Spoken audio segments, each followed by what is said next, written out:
This has been the hardest thing I've had to do.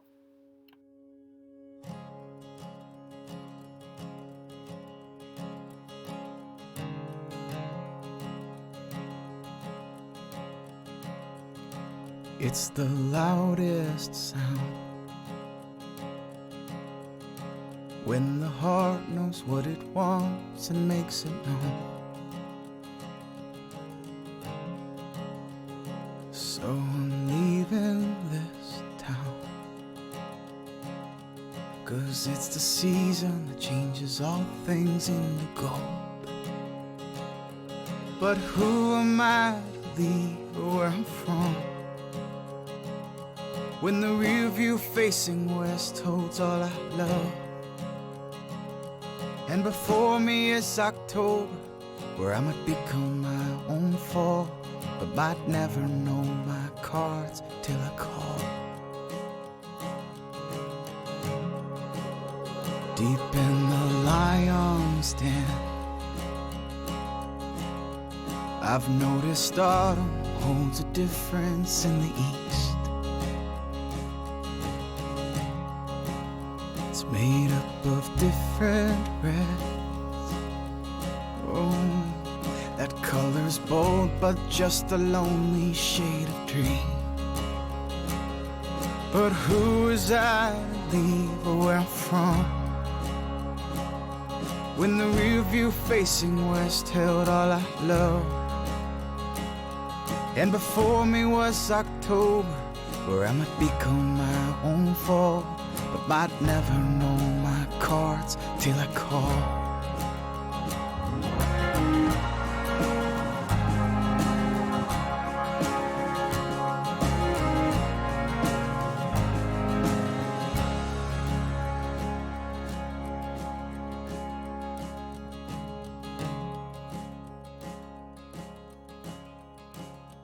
This is my loudest sound,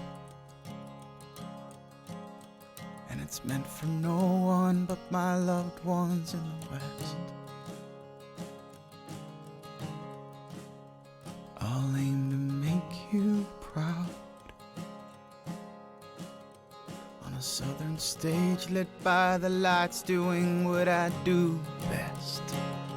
Oh, who is I to leave where I'm from,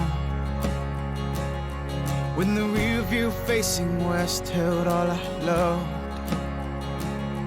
And before me was October, where I might become my own fall, but might never know my cards till I call. Who is I to leave where I'm from, when the rear view facing west held all I loved? And before me was October, where I might become my own fall, but might never know my cards till I call. Before me was October, where I might become my own fall, but might never know my cards till I call.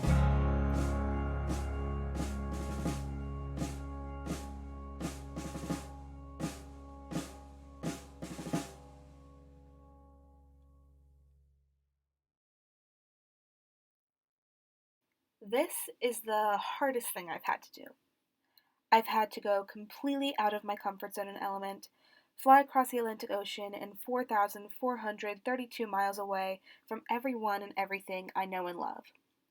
Not remembering much German from my 3 years in high school, I didn't really know the language. Not knowing what to expect when I stepped foot onto international grounds, hearing airport security say next in German as I walk up to the glass covered station for him to check my passport. Not knowing how to get a taxi and how to explain where I wanted to go, not even knowing where I was headed, and only using hand signals and the little bit of German I had. This was my first time traveling completely by myself, let alone by myself in a foreign country. I had to learn how to adjust, how to plan, how to stay positive in the most difficult situations, all while being alone. I didn't know how to use the public transportation, another thing that I had to get used to. I didn't really know anyone I was going to be working with for the next 40 plus days. I didn't know who I was living with. I didn't know how to fully communicate or interact.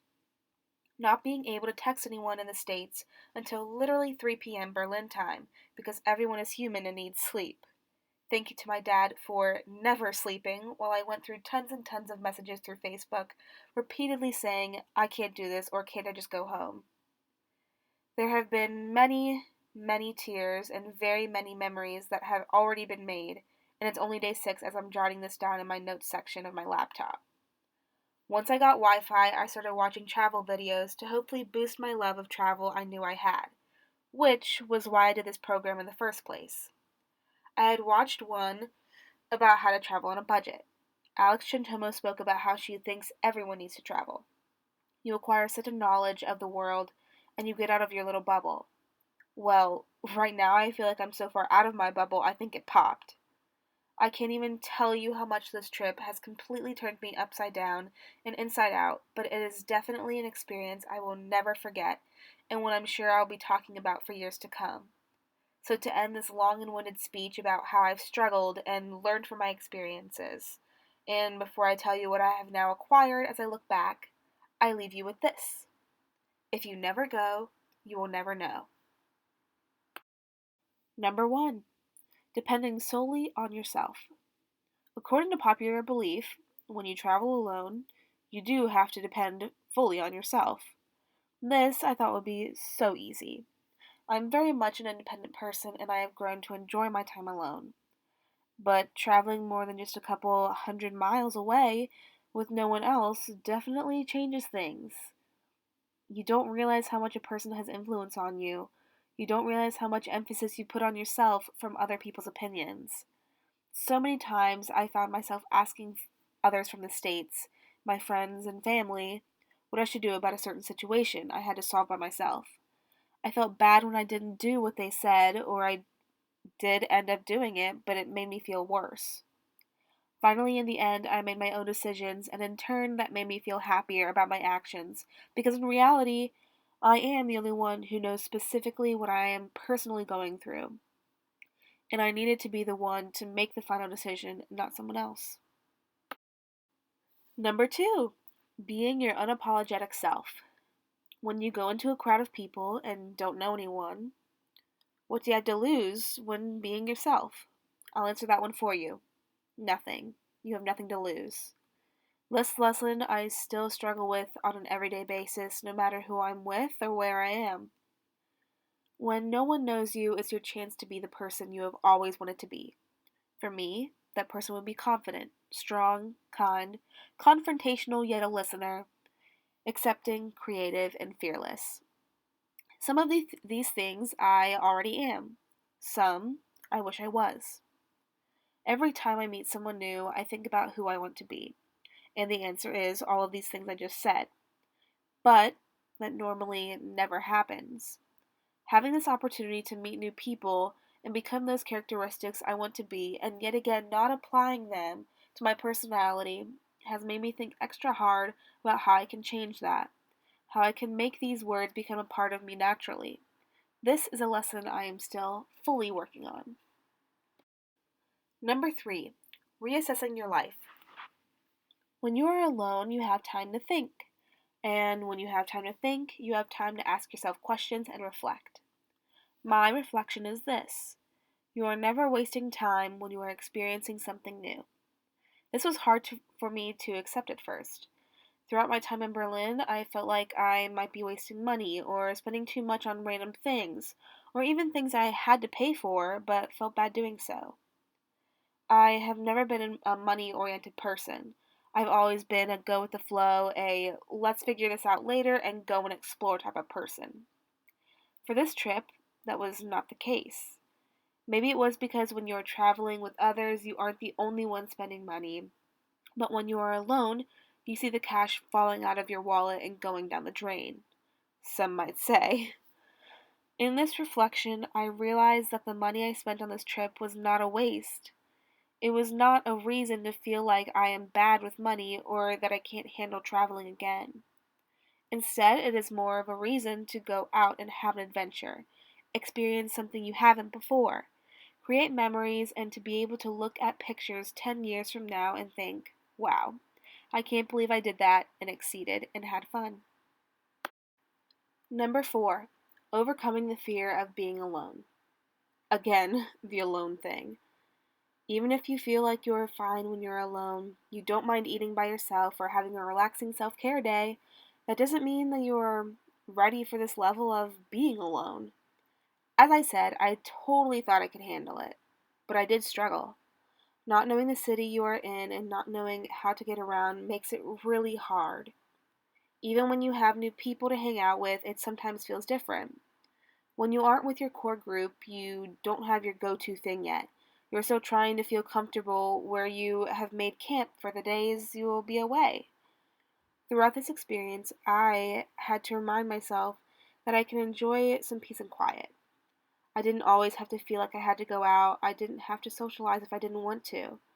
At the same time, I needed to have confidence in myself that I knew what I was doing even if I didn't. Sometimes you just have to lie to yourself to get through that little hill before you reach the view. And finally, number 5, testing your limits. This goes along with mostly everything I have said. Testing your limits includes overcoming your fear, reassessing your life, becoming your unapologetic self, and depending only on you. As you continue to take a path of your solo travel, you begin to realize how far you have grown. You start questioning yourself. I know I did. I can see now that I have grown stronger because of my experience of isolation. As I went along living my life somewhere else for the good part of my summer, I created an understanding that I wouldn't have done this a year ago. I wouldn't have pushed myself this far out of my comfort zone. I wouldn't have felt ready, but I was ready to try. Testing your limits isn't even about achieving them, it's about knowing and learning while doing them. Throughout my time in Berlin, I achieved, failed, climbed, reached, fell, and got back up again. This was all in order to gain an experience most don't have. And even if this trip was nothing I expected, for good or for bad, I sure did test my limits, and that's more than I could have done at any other time in my life.